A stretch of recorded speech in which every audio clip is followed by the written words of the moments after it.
Nous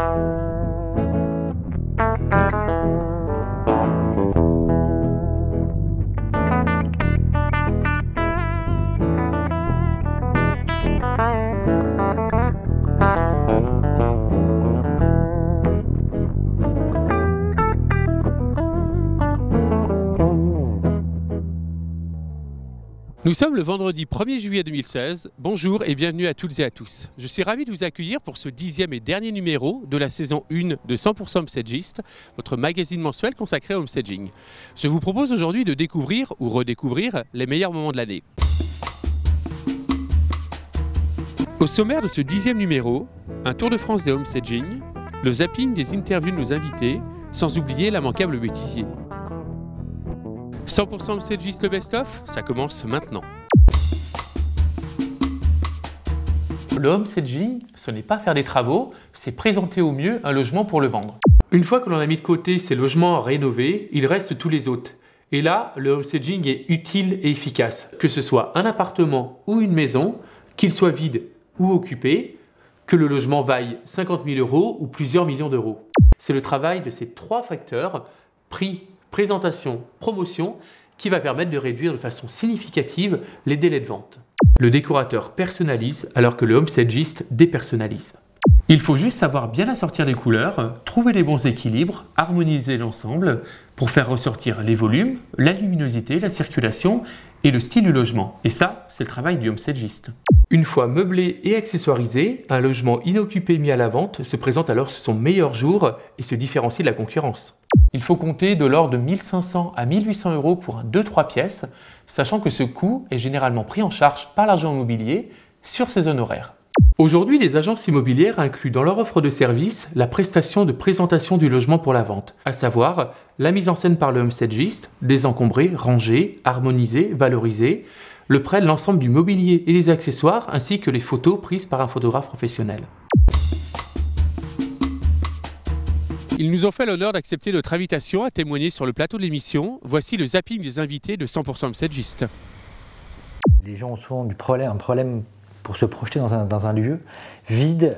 Souvent les espaces, on a le sentiment qu'ils sont beaucoup plus petits. Donc meublés, les gens arrivent à se dire ah bah là il y a un canapé, il y a une table basse, je pourrais moi-même mettre mon canapé, ma table basse. Voilà, les choses sont un peu plus parlantes. Donc c'est plus facile meublé. Pour l'hébergeur, des photos professionnelles vont avoir plus de visibilité. On le chiffre à peu près à x8 par rapport à une annonce qui dispose de photos faites par la personne elle-même. Pour moi, le homestaging, c'est vraiment un élément différenciateur. Il y a un atout concurrentiel. Et en termes de réservation, ça a aussi un impact. En moyenne, une annonce qui a des photos professionnelles est réservée à peu près entre 2 et 3 fois plus qu'une annonce avec des photos plus classiques faites par son propriétaire. Une photo immobilière, c'est extrêmement compliqué. Il y a des problèmes de contre-jour, on ne voit rien, il faut prendre une pièce avec des grands angles qui vont peut-être déformer la photo, etc. Et puis il y a ce truc extraordinaire, c'est qu'il faut que les pièces soient préparées. Ah, pourquoi est-ce qu'il faut préparer la pièce? Je vends l'appartement tel qu'il est. Non, c'est pas vrai. La plus belle des princesses se maquille pour aller au bal. Et donc si vous voulez vendre votre appartement, il faut le préparer pour la vente. C'est pareil, c'est honnête, c'est légitime, c'est normal, c'est comme ça que ça marche. Pour moi, le homestaging a une vertu, c'est qu'il fait basculer la profession dans l'ère du marketing. Je ne subis pas la dictature du produit. Bien sûr que j'ai des produits, ils sont ce qu'ils sont anciens, ils sont existants comme on dit. Ils ont des caractéristiques.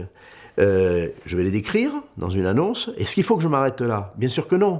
Parce que préparer un logement pour le vendre dans de bonnes conditions est aussi efficace à Paris qu'en province, partons ensemble pour un tour de France des homestaging.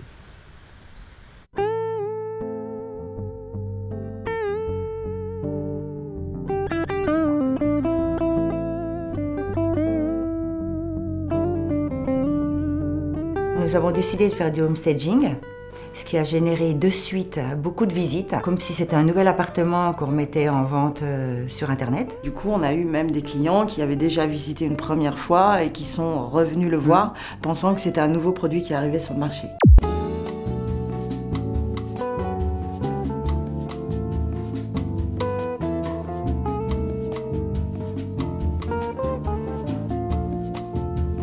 La pièce principale paraissait petite, donc j'ai décidé de mettre une grande table et 2 canapés. Et là, on se rend compte qu'on peut circuler dans la pièce et qu'il reste encore beaucoup de place. L'appartement a été mis en ligne sur les sites d'annonces connus et nationaux et l'appartement a été vendu en 3 semaines avec 5 visites, paiement au comptant dans les conditions qu'on avait imaginées, donc on est très satisfait.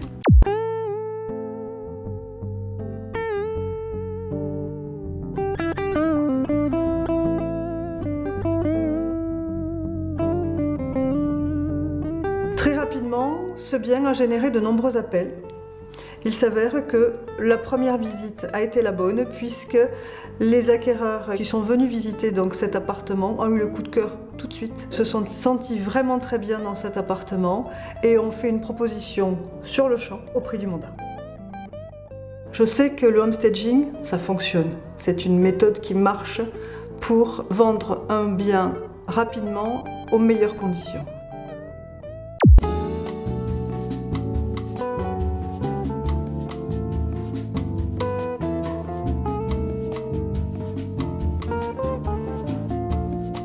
Dès que j'ai reçu les photos le vendredi soir, l'annonce a été mise en ligne. Le lundi matin, ça a déclenché une dizaine de contacts téléphoniques qui ont abouti très rapidement à une visite dès 10 h. Les clients ont été séduits. Ils m'ont fait une proposition écrite le lundi après-midi, donc le jour même, au prix, sans aucune négociation. Et donc la maison a été vendue. Pour cette prestation, on est parti de la problématique de l'agent immobilier qui était de gommer le jaune trop marqué des sols qui se reflétaient sur les murs. Donc on est parti sur des meubles intemporels et des couleurs pastel, ce qui a créé une ambiance chaleureuse et agréable. Les extérieurs étant dans le sud des pièces de vie supplémentaires, nous avons donc homestagé le jardin, balcon et terrasse grâce à du mobilier et des accessoires afin de les rendre beaucoup plus agréables.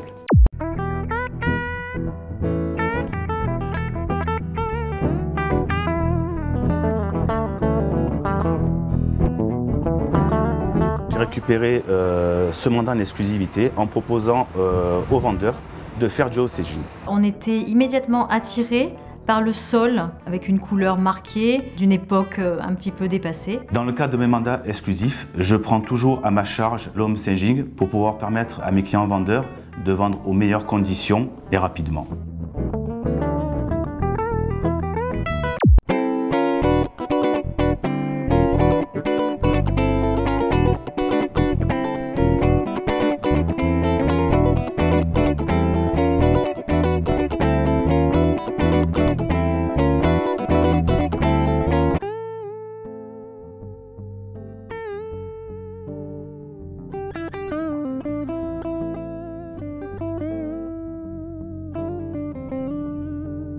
Sur ce type 5, on est en présence d'un séjour qui n'est pas très grand par rapport à la superficie totale de l'appartement. On a donc trouvé important de valoriser les volumes et de montrer qu'on pouvait à la fois y faire tenir un espace salon et un espace salle à manger.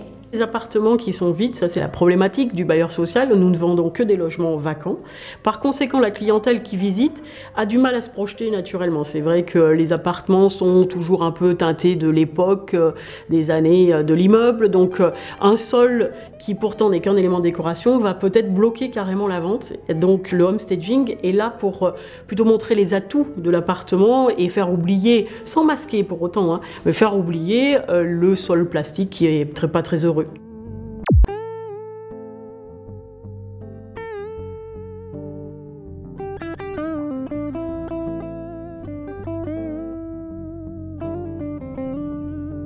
J'ai sensibilisé le propriétaire sur le prix du marché, car un appartement homestagé ne se vend pas plus cher.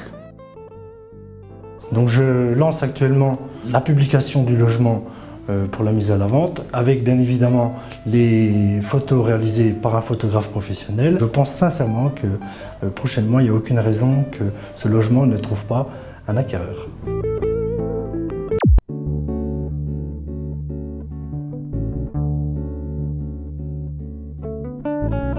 Il y avait une problématique dans cet appartement parce qu'en fait les gens avaient du mal à se rendre compte des volumes des chambres. Elles paraissaient petites. Une fois qu'on les avait meublées, ça a permis aux gens de se projeter beaucoup plus facilement.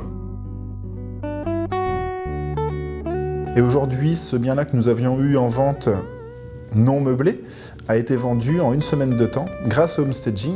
Donc c'est une satisfaction pour nous en tant qu'agent immobilier. Et systématiquement, lors de nos mandats exclusifs, nous prenons et proposons à nos vendeurs la prise en charge du homestaging via Karine et Cyril.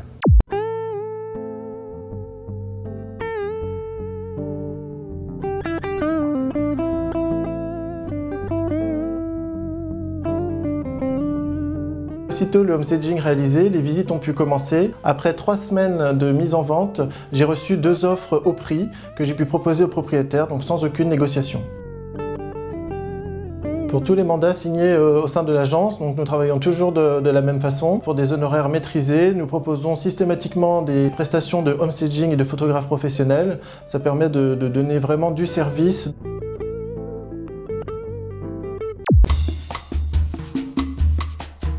On peut faire un homestaging, soit avec les vendeurs à l'intérieur, soit, si le bien est vide, justement le meubler pour que les gens puissent se projeter. Une exposition de photos, avant-après, parce qu'avant tout, c'est bien souvent ce qui est concret qui va interpeller le visiteur et l'aider à franchir le pas du homestaging.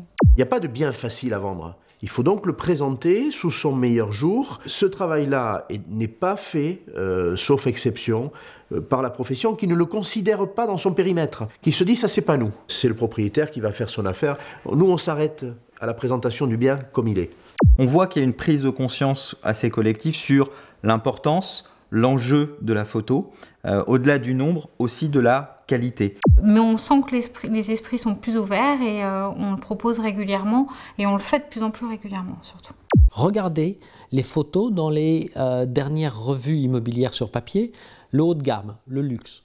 Quand vous voyez des châteaux, des très belles villas, 5 millions d'euros, etc. Quand vous regardez les pièces, elles sont impeccables, impeccablement rangées, tout brille, etc. Ne pensez pas que les gens vivent là-dedans. Non, c'est simplement que l'équipe, parce qu'on a envoyé une équipe qui a préparé le château, a passé du temps à faire le ménage, à briller, à faire tout briller, à ranger, à repousser ce qui n'est pas beau, à mettre les choses au bon endroit, etc. C'est pour ça que la photo est belle. Elle a été préparée. Au niveau de la présentation d'un produit, il faut que l'appartement soit absolument impeccable, rangé, meublé. Ça me paraît être une évidence absolue. En tout cas, c'est une évidence à Miami. Mais moi, ce que j'aime bien rajouter, c'est par exemple de la musique dans l'appartement, ce qui relaxe les acheteurs quand ils le visitent, du parfum. Et puis installer une table, dresser une table de salle à manger, c'est toujours très joli, les gens apprécient en général quand ils visitent ce genre de petits détails. Les professionnels, les agents immobiliers ont compris que s'ils envoient leur négociateur en disant « avec ton smartphone, qui fait du 5 millions de pixels, va me faire une photo », ils auront une photo moche. Votre émission 100% Homestagiste, le best-of, se termine. Merci à tous ceux qui ont préparé et participé à ce 10e numéro. Merci surtout à vous qui nous suivez depuis un an. Avec plus de 100 000 vues, vous avez fait de 100% Homestagiste le magazine web incontournable sur le homestaging made in France. Retrouvez-nous à la rentrée pour la saison 2 de votre émission. Je vous laisse découvrir le bêtisier. D'ici là, passez un bel été. À bientôt. Allez, c'est parti. On a fait plusieurs visites à ce moment-là, mais c'est vrai que les candidats à la visite trouvaient que les murs étaient... Ouais, c'est du... Ça va pas, attendez, je la refais. L'originalité, c'est que les propriétaires n'étaient pas sur place, donc ça s'est passé par téléphone. Et on va reprendre. Pourtant, il s'agit de métiers très différents. Oh là là là là là là là là. Bien évidemment du mobilier, mais également des accessoires de vie, afin que de rendre une atmosphère chaleureuse. Je ne peux pas y arriver sur cette dernière foutue phrase. Ça vient pas. Oui, puisque faut pas commencer par oui, donc on va la refaire. Ça tourne toujours un peu. Le homestaging. Pour la réalisation de cette prestation, donc on est parti de la problématique de l'agent immobilier qui avait des acquéreurs potentiels mais qui n'arrivent pas. Tu vois ? Le décorateur s'attache d'abord au style de vie et au goût du propriétaire. Ah non mais je suis stressée, tu me passes pas une nuit dans le... Affreux. Oh là là, Laurie. Pardon l'expression. Néanmoins, il ne faut pas... je suis pas à l'aise. C'est évident. Ma prestation de homestaging, j'ai travaillé en fait sur l'ensemble des pièces, notamment le homestaging, le hall. L'entrée. L'entrée en plus, je voulais dire. Nous avons aussi aménagé les balcons et les terrasses. Il n'y a pas de balcon, il n'y a pas de terrasse. Nous aurons le plaisir de recevoir sur ce plateau Sandra Viricel, agent immobilier pour l'émission Recherche appartement ou maison. Et nous nous rendrons à Nantes pour parler homestaging. Allez, à bientôt. Il y avait une problématique dans cet appartement, c'est que les volumes des chambres sont petits et les gens avaient du mal à se projeter. En les ayant meublés, ça a permis aux gens de... Qu'est-ce qui se passe? Allez, c'est parti. Il faut savoir que donc non, je l'ai pas. Rendez-vous sur homestaging. Ok, on refait la dernière. Quand tu veux. C'est dingue de répéter tout le temps la même chose. Mais bon.